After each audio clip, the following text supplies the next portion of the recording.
Alhamdulillah, kita lanjutkan kitab As-Sawarif Anil Haq. Di antara perkara yang menghalangi seseorang dari kebenaran, i'tiqadul mubtil annahu alal haq. Dia meyakini bahwa dirinya di atas kebenaran. Min a'zami as-sawarif anil haq, i'tiqadul mubtil annahu huwal muhiq. Di antara perkara yang memalingkan seseorang dari kebenaran atau menghalanginya, yaitu seseorang merasa dirinya di atas kebenaran, sementara yang lainnya di atas kebatilan. Kenapa? Karena ia terkena syubhat disertai dengan kebodohan yang ada pada dirinya, sehingga dia menganggap bahwa syubhat itulah sebagai sesuatu yang kebenaran. Syekhul Islam Taimiyah berkata dalam kitab Al-Istiqamah jilid 1 halaman 13, wa awwalu man dhalla fi dzalika humul khawarij al-mariqun haitsu hakamu li nufusihim bi annahum al-mutamassikuna bi kitabillah wa sunnatih. Yang pertama kali sesat dalam masalah ini adalah orang-orang Khawarij, di mana mereka menganggap bahwa diri mereka lah yang berpegang kepada Al-Quran dan Sunnah. Sedangkan Ali dan Muawiyah, mereka dianggap pelaku maksiat dan bid'ah, sehingga mereka menghalalkan darah Ali dan bahkan menghalalkan darah kaum muslimin. Dia juga berkata, bahkan menjadi terbalik perkaranya, sehingga mereka menganggap perkara yang bid'ah itu sebagai perkara yang sunnah. Atau sesuatu yang sunnah itu mereka anggap sebagai perkara yang bid'ah. Sehingga akhirnya mereka pun jatuh ke dalam berbagai macam kebid'ahan dan memusuhi ahlu sunnah wal jamaah dan para ulama mereka.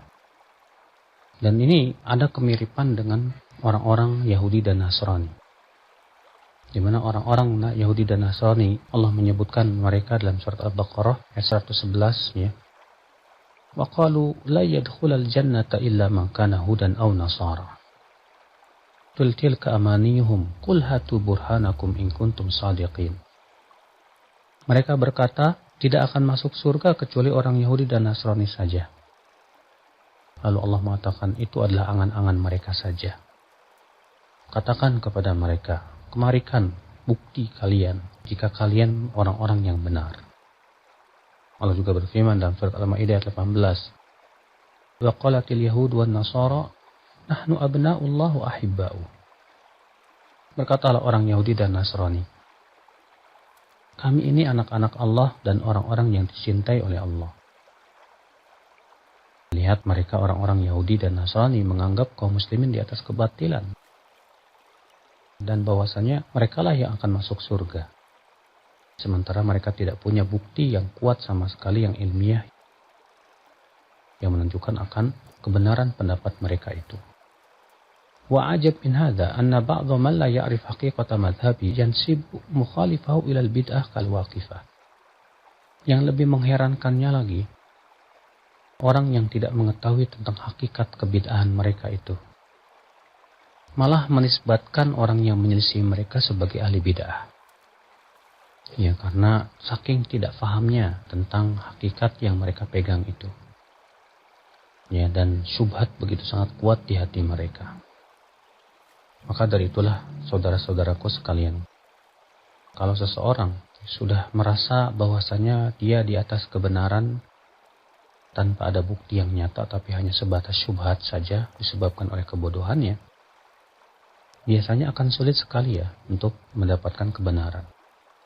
Makanya benar kata Sufyan Ats-Tsauri, bid'ah lebih disukai oleh iblis daripada maksiat. Kenapa? Karena orang-orang yang berbuat bid'ah menganggap dirinya di atas kebenaran. Selama mereka merasa di atas kebenaran, tidak akan bertaubat. Sedangkan orang yang berbuat maksiat tahu itu maksiat, sehingga ia lebih dekat untuk bertaubat kepada Allah Subhanahu wa taala. Allahu a'lam.